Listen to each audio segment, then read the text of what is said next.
그러다 보니 그 세계를 이제 주름 잡는. 네? 뭐 주름 잡지는 못합니다만은 어쨌든 뭐 소통에 그렇게 크게 이제 걸림은 없죠. 뭐 별명도 많으시잖아요. 간달프라는 별명도 예, 있으시고. 그 제가 이제 그 싫어하는 별명 중에 트통령이라는 별명. 트통령. 예. 그래서 이제 그거는 좀 정치적 성향이 있는 것 같고 또 정치하시는 분들이 저를 별로 안 좋아합니다. 왜냐하면 저는 부정과 부패에 대해서는 사실은 계속 비판하시죠. 예, 비판하고 돌직구를 날렸었기 때문에 이거 돌 맞은 분들이 좋아하실 일은 없죠.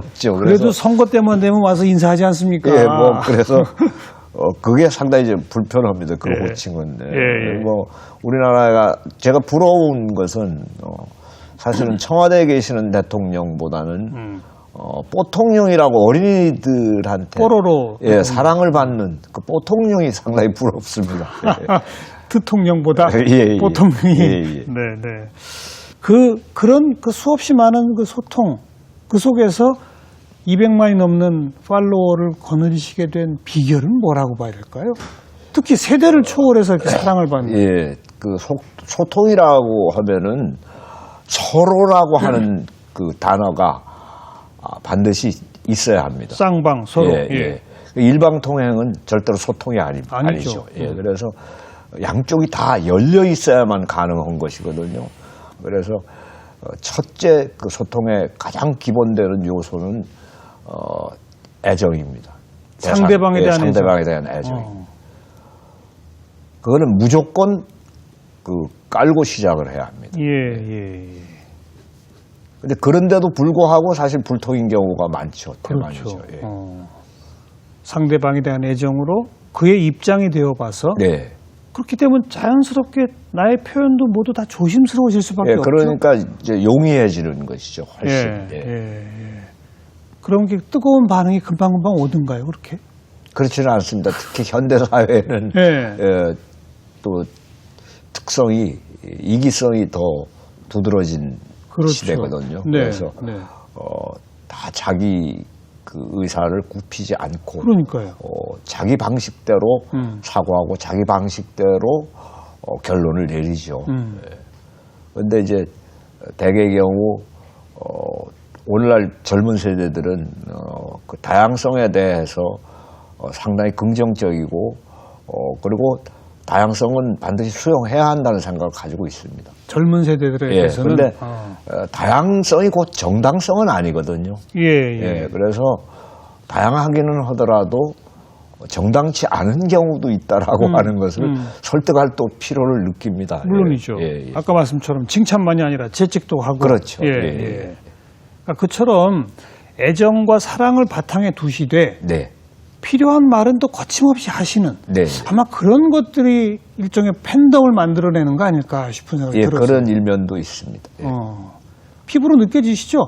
좋아하는 층들이 어느 세대가 제일 많다고 느껴지세요? 역시 30대. 30대. 직장인들. 요즘은 사실 거의 책이 잘 안 팔리는 시대입니다. 너무 많은 재미있는 매체들이 많이 생겼죠. 그렇죠. 그렇죠. 그래서 이제 글에 대해서는 새로운 좀 모색이 필요하지 않을까.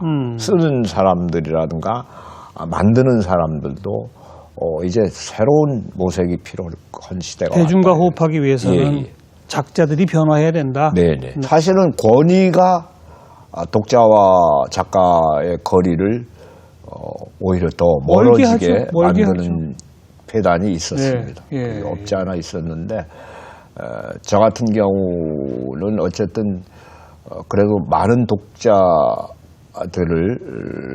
이제 제가 이제 그 대상으로 하고 있으니까 제가 먼저 앞장을 서서 그 권위를 허물어야 된다는 생각입니다. 그래서 그러니까요. 독자와 작가와의 거리를 좁힐수록 좋다는 생각이죠. 지금 화천 감성마을에 사시기 시작한 지 한 10년? 10년. 네, 그죠? 10년 됐습니다. 딱. 거기 많은 분들이 찾아오시죠? 네. 얼마나 찾아오십니까? 한 달에 한 5, 6천 명 정도. 5, 6천 명이요? 예. 오는 분들은 뭘 얻어 가시던가요, 거기서? 그냥 좋으시답니다. 그 자연 자체, 일단은 뭐, 달빛 청정구역에다가 산소가 가장 청정한 지역으로 판명이 나 있습니다. 제가 사는 그 다목리라고 하는 마을이. 그래서 우선 자연이 쾌적하고 좋다고 그러시죠. 그리고 이제 또 마음이 편해진다고 그러십니다. 저 만나면은 제가 어쨌든 이제 권위는 다 안 가지고 있으니까 굉장히 편하게 생각들 하시죠. 그리고 또 요즘 계속 펴내시는 책들의 기본적인 메시지가 네. 감성, 사랑 뭐 이런 거 아니겠습니까? 예, 그렇습니다. 예. 그걸 특히 그렇게 강조하시게 된 어떤 또 배경이나 사연이 있을까요? 사람은 이제 누구나 행복해지기 위해 살아가거든요. 그래서 뭐, 이제 당신은 사랑받기 위해서 태어난 사람. 노래도 있죠. 다른 말로 바꾼다면은, 네. 당신은 행복해지기 위해서 태어난 사람이라는 같은 말과 말이죠. 같죠. 그리고 이제 소크라테스의 이 얘기입니다만은, 인간은 누구나 다 사랑받기 위해서 태어나기는 했는데, 그래도 누구도 아름답지 않은 것을 사랑할 수는 없다. 이런 말을 했거든요. 네, 근데 네. 다행스럽게도 아름다움은 두 가지가 있다. 하나는 외형적인 아름다움, 하나는 내면적인 아름다움이다. 비록 외형적인 아름다움을 못 가지고 있다고 하더라도 내면적인 아름다움을 가지고 있으면은 사랑을 받을 수도 있고 사랑을 할 수도 있다는 얘기가 되겠죠. 그래서 그 사랑이라고 하는 그것은 곧 아름다움을 발로로 해서 생겨나는 감정이니까 그 대상에 대해서 아름다움을 발견하는 것이 아주 중요하다는 생각입니다. 그래서 글이라고 하는 것이 곧 내적인 아름다움을 길러주는 것이고 그리고 소크라테스의 이 얘기는 결국 사람이 가장 행복해진 경우는 내가 수많은 것들을 사랑할 수 있을 때, 그리고 수많은 것들로부터 사랑받을 때, 그렇죠. 진정으로 행복해질 수 있다 그랬거든요. 그래서 어쨌든 뭐 예술이라고 하는 것은 아름다움을 추구하는 것이고 그것은 곧 행복을 추구하는 것이라고 하는 등식이 이루어지는 것이죠. 그리고 이제 외모를 가꾸어 주는 것보다는 사실은 내면을 가꾸어 드리는 쪽이 훨씬 더 값지고 보람 있는 일이라는 생각을 가지고 있습니다. 그래서 제가 하는 일련의 작업들에 대해서는 자부심이 있습니다. 네. 그야말로 치열한 삶을 사셨잖아요. 예.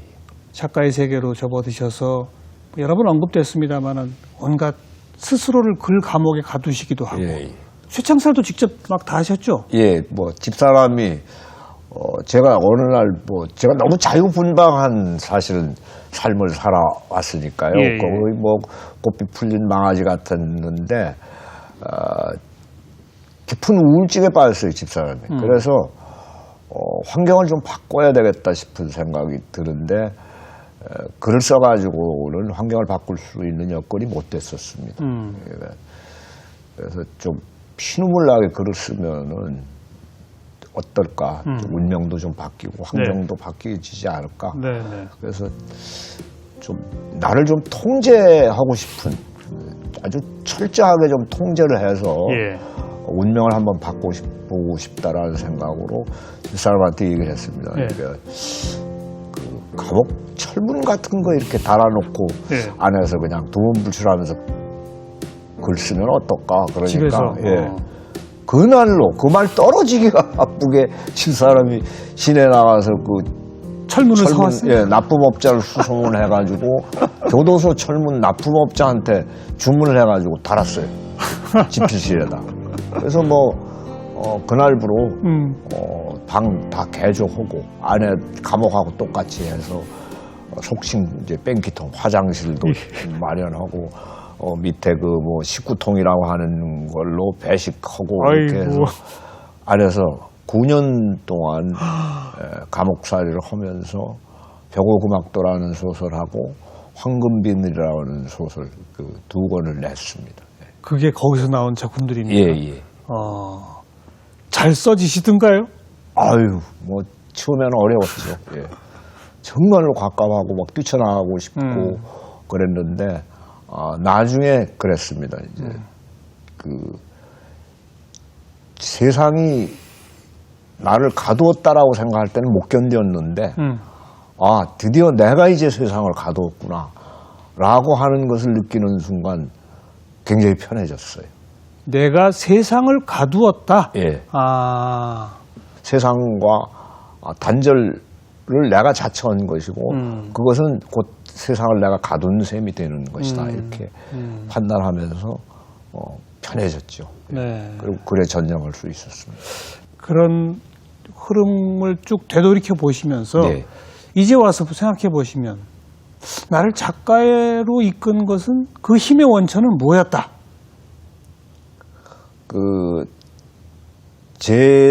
저도 역시 이제 행복해지는 것을 좋아하고 꿈꾸고. 그리고 이제 늘 글을 쓰는 일은 상당히 고통스럽습니다, 사실은. 그렇죠. 모든 생산과 네, 창작이 사실 그렇죠. 농사꾼하고 똑같아서 그 원고지가 밭고랑 같지 않습니까? 그리고 그 단어 하나하나가 씨앗 하나하나 같은 것인데 그것을 눈물에 적시지 않고 파종하면 다 말라 죽습니다. 어떤 단어도. 정말로 그 감성도 죽어 있고 생명력도 없는 단어들이 되거든요. 그런데 거기에 뭐 노력과 이제 피, 땀, 눈물 이런 것들을 다 섞어서 넣어야만이 그것이 이제 무성해지는데 네. 너무나 그 고통스러운 보상이 사실 그 독자분들입니다. 독자. 예, 선생님의 글을 읽고 제 인생이 바뀌었습니다. 운명이 바뀌었습니다. 뭐 이렇게 애들 그 고백할 때 정말로 행복해집니다. 그러니까 세상이 아름다워 보이고 그리고 막 너무나 가슴이 벅차고 예. 그래서 그 독자가 사실 저한테는 가장 아름답습니다. 제 글을 읽어준 독자가 가장 저를 행복하게 만들어주고 가장 거룩해 보이는 존재입니다. 그러니까 그 힘겨운 눈물과 피땀을 자아내게 하는 글 감옥 속 또 뛰어들게 만드는 건 독자였다. 그렇죠. 예, 맞습니다. 결국 선생님을 작가로 이끈 건 독자들이네요. 예, 그렇습니다. 예. 제가 사실은 출발은 작가로 출발하는 것은 좀 불손했죠, 제가. 왜 그런가 하면 방세도 많이 밀리고 가게방 외상값도 너무 많이 밀려서 예. 그걸 갚기 위해서 그 신춘문예에 응모를 했으니까 사실은 좀 불순한 그 의도로 출발을 했는데 나중에는 그거 사실은 죄책감 굉장히 많이 느끼고 산속에 들어가서 다시 또 문장 공부를 했습니다. 아니 그런 목적으로 신춘문예 쓰면 안 되는 겁니까? 그거 부끄럽죠. 죄스럽고 부끄럽습니다, 사실. 그래도 그 신춘문예를 넘어선다는 것이 엄청 힘든 일이잖아요. 근데 그냥 단지 하숙비 밀려서 내가 이거 써야 되겠다. 그걸 넘어설 수 있나요? 절실했죠. 절실했다. 그 절실함이 그 글을 만들어냈다. 그렇죠. 또 그런 표현이시군요. 네. 앞으로 쓰실 작품도 이미 예고하신 게 있지 않습니까? 어떤 거죠? 서양의 사실은 그 현대 장편의 아버지는 세르반테스의 돈키호테다라고 이제 교과서에서는 얘기하고 있습니다. 그 돈키호테의 이제 인물 구성을 보면은 돈키호테가 추종하는 공주님, 그다음에 돈키호테를 추종하는 산초, 이렇게 해서 그 세 개의 삼각구도가 가장 이제 뚜렷합니다. 그러니까 등장인물이 얼마든지 많더라 하더라도 그 복합적인 삼각구도를 떠나지를 못한다는 얘기죠. 그런데 저는 거기에는 굉장한 부족감이 있다라고 생각합니다. 왜 그런가 하면은 이 우주를 구성하는 그 이제 기본 구조는 음과 양이고, 양. 예, 그 다음에 성질, 기본 성질은 오행 5가지가 있다라고 네. 동양에서는 이제 규정 짓고 있죠. 그래서 뭐 수, 목, 토, 금, 화 이렇게 하는 거 네, 말이죠. 네, 맞습니다. 예, 그래서 그 오행의 성격에 부합시켜서 사람을 등장을 시키면은 서로 상생상극의 관계가 있기 때문에 그렇죠. 상당히 합리적 갈등, 합리적 해결 이런 것들이 저절로 드러나게 된다. 그래서 그 동양 철학을 바탕으로 한 소설을 한번 집필해 보고 싶다라는 생각을 했었죠. 오행 성신에 입각한 소설. 네, 이건 장편이 되겠는데요. 네, 그렇습니다. 예. 어느 정도로 구상하십니까? 몇 권쯤이나? 지금 한 5권 정도로 구상을 하고 있는데 한 3권 정도는 지금 이제 공부가 돼 있습니다. 아, 이미 작업이 진행이 예, 되셨어요? 예, 예. 기대가 됩니다. 감사합니다. 오늘 인터뷰를 마무리 지으면서 예. 그 말씀 쭉 들어보고 제가 허리병이 나셔서 네, 이 지필 자세 때문에 허리병이 나셔서 컴퓨터를 만나셨고 그것이 트통령 200만 팔로워 이회수 선생님을 또 만들어내지 않았습니까? 만약 그게 아니었으면 그냥 작가 이회수 선생님이었을 거예요. 네, 그렇죠. 이번에 또 이제 암으로 예. 그걸 극복하시고 이제 잡복병에 계시면서 다 새롭게 어떤 의미에서는 소생하신 거란 말이죠. 예. 그럼 이제 말씀하신 그런 동양 철학의 정신에 입각해서 예. 우리 역사 속에 길이 남을 어떤 문명사적인 쾌거의 작품을 감사합니다. 기대하겠습니다. 예, 감사합니다. 해내실 것 같아요. 예, 뭐 제 좌우명이 작가로서의 좌우명이 쓰는 자의 고통이 읽는 자의 행복이 될 때까지입니다. 맞습니다. 그때까지 쓰겠습니다. 아무튼 건강 계속 유의하시고요. 네, 꼭 이 작품으로 더 큰 기쁨을 좀 안겨주시길 바라겠습니다. 감사합니다. 오늘 선생님 나와주셔서 감사드립니다. 고맙습니다. 네. 네, 이회수 선생님 함께 만나 뵀습니다. 웃음을 잃지 않으시고 오늘 인터뷰 내내 웃으시는 그 표정이 저는 가슴에 와 박힙니다. 여러분도 삶을 좀 돌아보시면서 긍정하시는, 즉 자복하시는 그런 즐거움 좀 같이 맛봤으면 싶네요. 다음 주에 뵙겠습니다. 안녕히 계세요.